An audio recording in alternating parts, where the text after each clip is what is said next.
Hi అండి, welcome to my channel. కరకరలాడే చిట్టి చిట్టి మురుకులండి. పిల్లలు స్నాక్స్ బాక్స్లో పెట్టడానికి ఈజీగా ఉండేటట్టు. చూసారు కదా ఎంత క్రిస్పీగా ఉన్నాయో. క్రిస్పీగా ఎలా చేయాలో చూడాలనుకుంటే నా వీడియోని స్కిప్ చేయకుండా లాస్ట్ వరకు చూడండి. మా సైడ్ జంతికలను కూడా అంటారండి. చిన్నప్పుడు 1 రూపీకి 4 జంతికలు ఇస్తుండే.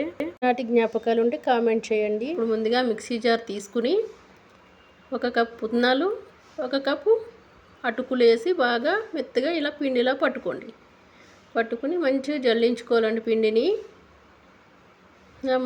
మంచిగా జల్లించుకున్న తర్వాత రవ్వలా వస్తుంది కదా, ఆ రవ్వ తీసేసి మళ్ళీ ఒక 2 కప్పుల బియ్యం పిండి వేసుకోండి. ఇదే జల్లిట్లో మళ్ళీ బియ్యం పిండిని కూడా బాగా జల్లించుకోవాలండి.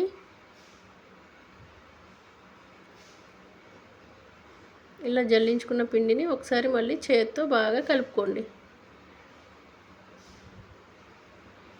ఇలా కలుపుకున్న పిండిలో 2 స్పూన్ల నువ్వులు, అలాగే 1 స్పూన్ వాము అండి చేత్తో కలుపుకొని మంచిగా వేసుకోండి. వాముకు బదులుగా జీలకర్ర కూడా వేసుకోవచ్చండి. వాము వేస్తే పిల్లలు తింటారు కదా, మంచిదండి.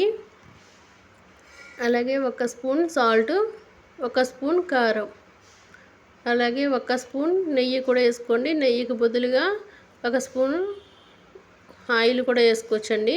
ఇప్పుడు మంచిగా ఇలా కలుపుకొని చేత్తో కారం ఉప్పు అన్నీ కలిసేటట్టు బాగా కలుపుకొని గోరువెచ్చని నీళ్ళతో పిండిని కలుపుకోవాలండి. గోరువెచ్చని నీళ్ళతో కలుపుకోవడం వల్ల మురుకులు గుల్లగా వస్తాయండి.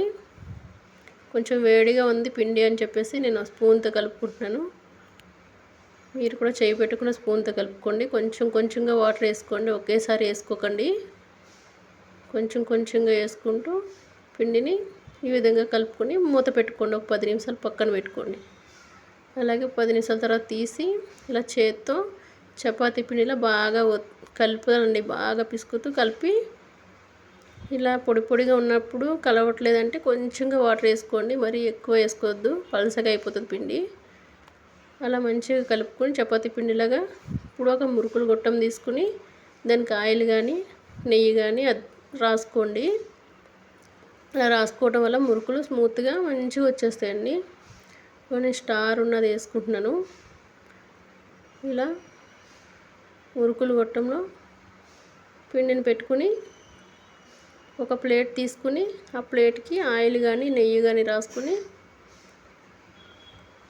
చిన్న చిన్న మురుకులుగా ఒత్తుకోండి. ఎక్కువ చుట్లు చుట్టకూడదండి, 2 చుట్లు చుట్టుకోవాలి. మళ్ళీ యాగవు, దలసరగా అయిపోతే. లాస్ట్లో ఇట్లా ఫింగర్తో ఇట్లా ఒత్తండి, లేకపోతే ఆయిల్ వేయగానే మురుకులు ఇడిపోతాయి. ఇలా ఒక ఆయిల్కి సరిపడా చేసి పెట్టుకుని డీప్ ఫ్రైకి సరిపడా ఆయిల్ పెట్టుకుని ఆయిల్ వేడెక్కినాక స్లోగా ఒక్కొక్కటిగా వేసుకోండి. మంచిగా తేలినాక తిప్పాలండి, లేదా తిప్పకూడదు, కలిసిపోతాయి, మొత్తం విడిపోతాయి జంతికలు. ఇలా తేలినాక మాత్రమే తిప్పుకుంటూ గోల్డెన్ బ్రౌన్ కలర్ వచ్చేదాకా వేయించుకోండి. ఇలా మళ్ళీ పిండి తీసుకుని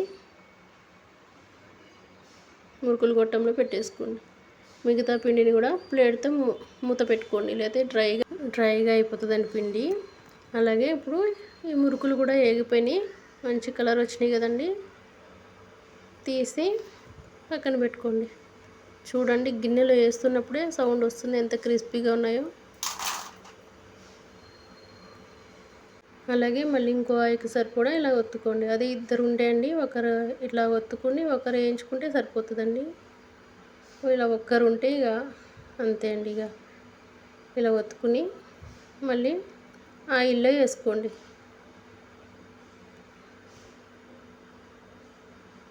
ఇవి కూడా మంచిగా గోల్డెన్ బ్రౌన్ కలర్ వచ్చేదాకా బాగా వేయించుకోండి.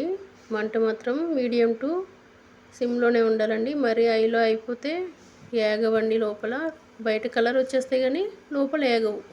అందుకే మీడియం ఫ్లేమ్లో పెట్టుకుని మాత్రమే మంచి కలర్ గోల్డెన్ కలర్ వచ్చేదాకా వేయించుకోండి. చూసారు కదా ఎంతో క్రిస్పీ చిట్టి చిట్టి మురుకులండి. చూసారు కదా ఎంత క్రిస్పీగా ఉన్నాయో.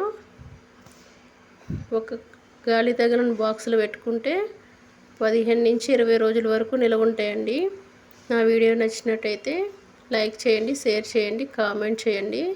బాయ్ అండి.